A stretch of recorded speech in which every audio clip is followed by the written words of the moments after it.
Baik, Assalamualaikum warahmatullahi wabarakatuh. Perkenalkan, nama saya Jusmatang dari kelompok 2. Dalam kesempatan kali ini saya akan mempresentasikan sebuah kerja kelompok kami, yaitu perkembangan bahasa Indonesia, yaitu Kongres Bahasa Indonesia keempat. Adapun anggota kelompok kami yaitu yang pertama Nur Asisa, yaitu pemateri pertama. Yang kedua Firda, pemateri kedua.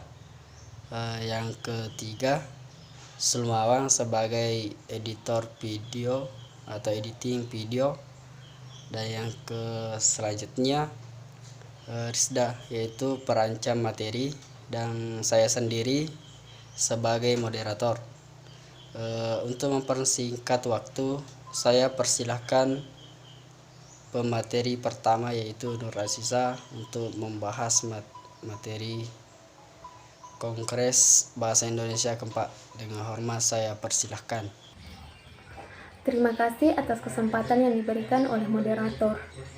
Langsung saja, kami akan membahas perkembangan bahasa Indonesia pada Kongres Bahasa Indonesia 4.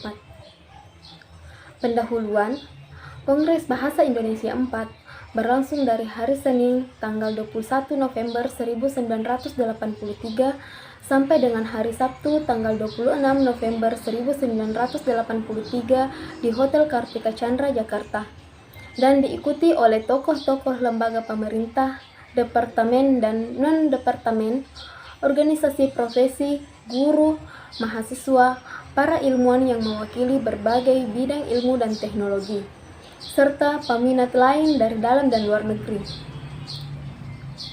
Kongres Bahasa Indonesia 4 mengambil keputusan yang berupa kesimpulan dan usul tindak lanjut dalam hubungan dengan masalah-masalah dalam bidang bahasa, pengajaran bahasa, dan pembinaan bahasa dalam kaitannya dengan kedudukan dan fungsi bahasa Indonesia sebagai sarana pembangunan nasional, yaitu yang pertama, sarana komunikasi pemerintahan dan kemasyarakatan, yang kedua, sarana pengembangan kebudayaan, yang ketiga, sarana pendidikan dan pengajaran, termasuk wajib belajar, yang keempat, sarana pengembangan ilmu pengetahuan dan teknologi. Pembahasan bidang bahasa. Saat lahirnya bahasa Indonesia sebagai bahasa nasional pada tahun 1928 sampai dengan saat perkembangannya saat ini, bahasa telah mengalami perubahan dan kemajuan yang pesat. Fungsi bahasa Indonesia tidak hanya sebagai alat komunikasi sosial dan administratif, tetapi juga sebagai alat komunikasi ilmu dan keagamaan. Sebagai alat penyebar ilmu, bahasa Indonesia telah dapat pula menjalankan fungsinya dengan baik, yang terbukti dengan makin banyaknya buku ilmu pengetahuan tingkat tinggi yang ditulis dalam bahasa Indonesia atau diterjemahkan ke dalam bahasa Indonesia. Kenalkan, nama saya Firda, pemateri kedua. Materi yang kedua yaitu bidang bahasa. Tujuan umum pendidikan dan pengajaran bahasa Indonesia di lembaga-lembaga pendidikan adalah menetapkan kedudukan dan fungsi bahasa Indonesia.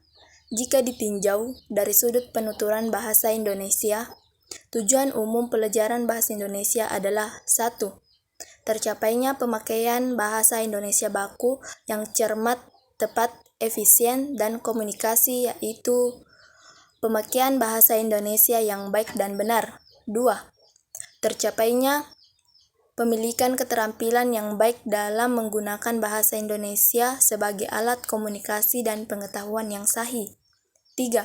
Tercapainya sikap positif terhadap bahasa Indonesia, yaitu sikap yang erat kaitannya dengan rasa tanggung jawab yang tampak dari perilaku sehari-hari. Sesuai dengan tujuan pendidikan dan pengajaran bahasa Indonesia, serta sesuai dengan pokok-pokok kebijaksanaan pendidikan dan kebudayaan dalam garis besar haluan negara. Fungsi bahasa Indonesia dalam hubungannya dengan pendidikan nasional ialah 1. Sebagai mata pelajaran dasar dan pokok. 2. Sebagai bahasa pengantar di semua jenis dan jenjang lembaga pendidikan. 3. Sebagai bahasa penalaran. Dan 4. Sebagai bahasa pengungkapan pengembangan dari hasil pendidikan. C. C. Pembinaan bahasa. Pembangunan nasional kita pada hakikatnya adalah usaha mengadakan perubahan dalam segala segi kehidupan bangsa Indonesia ke tingkat yang lebih baik. Media massa merupakan salah satu sarana yang penting untuk membina dan pengembangan bahasa Indonesia dalam rangka pembangunan bangsa karena media massa mempunyai pengaruh yang luas di dalam masyarakat. Penggunaan bahasa Indonesia sebagai sarana komunikasi sehari-hari oleh masyarakat menunjukkan peningkatan yang pesat dan jumlah orang yang menggunakan bahasa Indonesia sebagai bahasa pertama semakin meningkat. Terima kasih. Oke teman-teman, itulah tadi materi-materi yang dibawakan oleh kelompok kami. Yang pemateri pertama yaitu Nur Asisa dan pemateri kedua yaitu Firda. Apabila ada kekurangan dan kesalahan, mohon dimaafkan karena kami selaku manusia biasa tidak luput dari kesalahan. Demikian dan terima kasih. Sampai jumpa.